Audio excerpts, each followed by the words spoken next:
La présidentielle 2024, J-6. La chasse aux voix s'intensifie, non sans fausse note.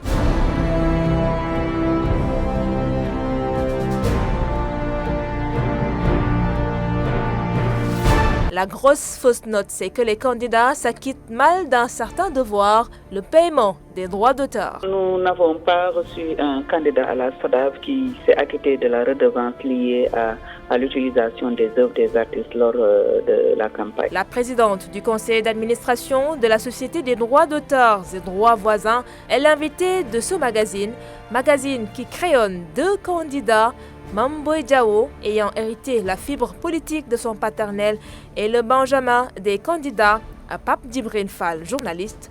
Bienvenue. Le magazine de la campagne, portrait du jour. Personne ne l'avait vu venir, mais Pape Djibril Fall se sera frayé un chemin vers l'hémicycle à l'issue des législatives de 2022. Journaliste chroniqueur de profession, Benjamin des candidats à la présidentielle, son sacerdoce, servir le peuple. Aly Ndiaye Diouf et 6 PDF nous étaient comptés. Pape Djibril Fall est né le 22 janvier 1986 à Thiadiaye, dans le département de Mbour, région de Thiès. Diplômé du prestigieux Centre d'études des sciences et techniques de l'information CESTI, Pape Djibril Fall a été reçu dans la 42e promotion. PDF et journaliste pour l'essentiel de sa carrière professionnelle. Ses passages remarquables à l'agence de presse sénégalaise, à Radio Sénégal, dans les chaînes privées de 2STV et TFM en ont fait une identité remarquable du paysage médiatique sénégalais. Brillant orateur, il s'impose à la TFM pour la clarté de ses analyses, ses positions courageuses et clairvoyantes et son verbe éloquent. Cette expérience utile lui a fait prendre conscience que c'est par l'engagement politique qu'il servira le Sénégal. Porté par un groupe de Sénégalais jeunes et engagés, il a réussi à former une coalition cosmopolite et totaliser 56 303 suffrages pour devenir député. Ceci 3 mois après avoir lancé son mouvement politique Les Serviteurs le 22 avril 2022. PDF parvient à surclasser des formations classiques de l'échiquier politique national, armé uniquement de sa foi et de son amour inébranlable pour le Sénégal. En réussissant 2 parrainages difficiles, une députation et une candidature à la présidentielle, en 20 mois, PDF a su montrer et démontrer que les épreuves sont faites pour être surmontées. Pape Djibril Fall est le candidat de la coalition Pape Djibril Fall 2024 pour la présidentielle du 24 mars 2024. El Hadj Mamadou Diao, dit Mame Boye, est lui homme politique de père en fils. Mais l'homme, c'est avant tout le fonctionnaire ayant gravi tous les échelons à la Direction générale des impôts et domaines entre 2000 et 2019. Mame Boye Diao est nommé directeur général de la Caisse des dépôts et consignations en 2023, poste qu'il perd à cause de sa déclaration de candidature à cette présidentielle.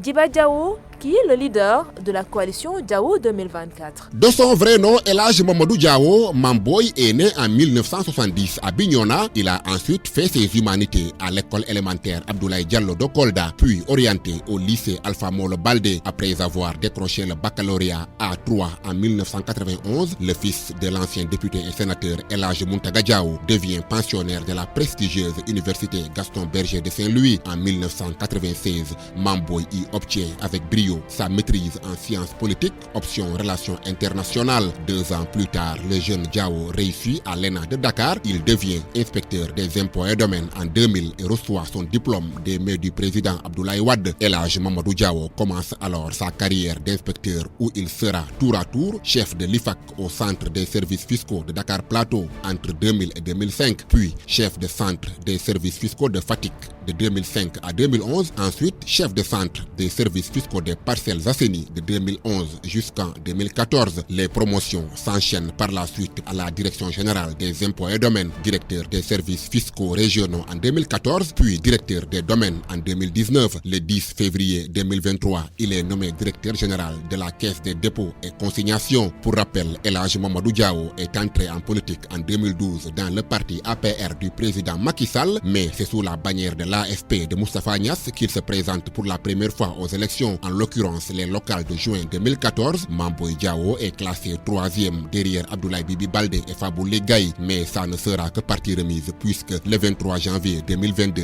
il est élu maire de la commune de Kolda avec la coalition CPJE Naïler. En fin novembre de l'année 2023, Mame Boye publie son livre intitulé Le Sénégal qui vient, dans lequel il décline sa vision pour le pays. En 2024, El Hadji Mamadou Diao entre encore dans l'histoire du Fouladou en devenant le premier Koldois à briguer le fauteuil présidentiel. Djiba Diao, Kolda pour Radio Sénégal. Le magazine de la campagne, reportage. Les propriétaires de matériel de sonorisation regrettent le temps des vaches grasses. Ces campagnes électorales de 3 semaines durant lesquelles ils pouvaient gagner au bas mot 50 000 francs CFA le jour pour l'animation des manifestations politiques. Ce temps semble révolu, hélas, les états-majors politiques s'étant pour la plupart dotés de leurs propres outils d'animation. C'est un reportage de Abigail.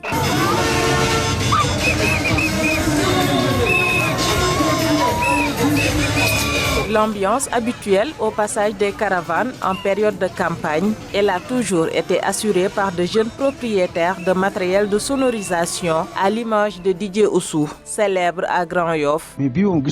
J'ai juste 2 activités pour cette campagne et ce sont des animations de débat. Pour les élections précédentes, on nous payait 50 000 francs par jour, mais ce n'était pas tous les jours. 50 000 par jour. Mamour, propriétaire de Sono à côté du stade Demba Diop, confirme. Côté événementiel, l'événementiel ne marche plus comme avant, surtout avec l'élection présidentielle qui a été reportée. Beaucoup d'entre nous avions pris des engagements pour la couverture de la campagne. Au dernier moment, nous avons tout perdu. Si la principale source de revenus de ces jeunes se tarit, il y a bien une raison qu'indexe Mamour. Nos dirigeants investissent dans le domaine de la sonorisation. Or, c'est une activité du secteur informel. Donc, cela freine ceux qui s'y activent. Les états-majors politiques qui leur ôtent donc le pain de la bouche et pour les rares marchés qu'ils parviennent à gagner, le risque de voir leur matériel détruit. Didier Oussou. Le prix n'est pas fixe, on peut percevoir 50 000 francs par jour. Leur seul défaut, c'est qu'ils ne sont pas ponctuels. L'activité présente des risques. Des fois, il y a des jets de pierre qui peuvent endommager le matériel, mais heureusement qu'il y a des clients compréhensifs qui réparent les dégâts. Il faut dire aussi que le contexte n'est pas pour arranger les choses. Cette campagne se déroule sur fond de Ramadan. Le magazine de la campagne, l'invité. Justement, à Abigail, durant les caravanes, meetings et autres activités de campagne, la musique est distillée à fond pour attirer et galvaniser les foules. Le hic, c'est que ce sont des titres dont les auteurs-compositeurs voient leurs droits passer par pertes et profits. En clair, les politiques ne paient pas les droits d'auteur. Aucun candidat à cette présidentielle, en tout cas, ne s'en est acquitté. Qui paie ses dettes s'enrichit. La présidente du conseil d'administration de la SODAV, Société des droits d'auteur des droits voisins, leur rappelle l'adage. Ngoné Ndour informe que ces candidats doivent aux artistes entre des centaines de milliers et 2 millions de francs CFA. Elle s'entretient avec Élise Emmanuel Senghor. Ngoné Ndour, est-ce que les candidats payent les droits d'auteur pour les musiques qu'ils utilisent en période électorale? Pour le moment, nous n'avons pas reçu un candidat à la SODAV qui s'est acquitté de la redevance liée à l'utilisation des œuvres des artistes lors de la campagne. Comme chaque campagne électorale, c'est la même chose. Donc, les candidats violent les textes et les règlements qui sont régis dans le pays. Est-ce qu'ils sont au courant qu'ils doivent payer ces droits? Nul n'est censé ignorer la loi. C'est quand même candidats à la présidentielle. Donc, la SODAV a eu à faire beaucoup de fois des communications visant à demander aux candidats de se rapprocher de la SODAV pour le paiement de ces redevances-là. Mais jusqu'à présent, il n'y a aucun candidat qui s'est présenté. Oui, et dans ce cas précis, que prévoient les textes justement? D'abord que la personne qui ne s'acquitte pas de la redevance du droit d'auteur lié à l'exploitation des œuvres protégées par la SODAV est considérée comme un pirate. De un. De deux, les textes sur le droit d'auteur et les droits voisins également donnent à la SODAV la possibilité de se rapprocher de la justice pour se faire payer. Mais jusque-là, au Sénégal, vous n'avez jamais utilisé ce pouvoir-là vu que ce n'est pas la première fois que les candidats ne payent pas tout simplement les droits d'auteur? Donc, en fait, nous, notre démarche, c'était beaucoup plus une démarche visant la communication, se rapprocher des uns et des autres, les sensibiliser pour au moins qu'ils aient du respect à l'endroit des acteurs culturels. Donc maintenant, si toutefois, disons, ces démarches n'aboutissent pas, on sera obligé de quand même d'user de tous les moyens que nous offre la loi pour que ces acteurs puissent s'acquitter de la redevance. C'est vrai, c'est difficile de fixer un montant, mais pour avoir juste une idée, pour un candidat par exemple qui ferait la capitale Dakar et sa banlieue et le reste des régions, à combien devrait s'élever justement le montant des droits d'auteur qu'il doit payer? Il y a un barème lié au paiement de la perception qui est au niveau de la SODAV et qui est calculé par les techniciens. Donc il y a des informations qu'on doit prendre concernant l'étendue du territoire dont l'œuvre est exploitée, quels sont les titres qui ont été exploités. Il y a pas mal de critères quand même qui sont demandés par la SODAV pour qu'au moins que ce calcul-là puisse être fait.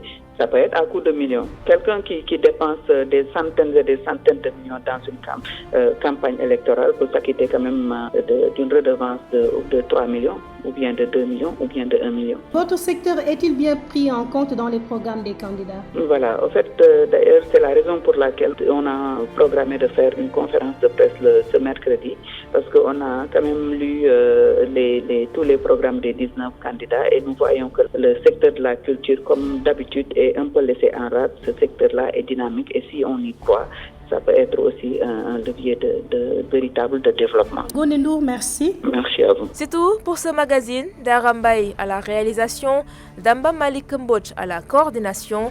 Au micro, Adji Fatoubari. Merci de votre fidélité.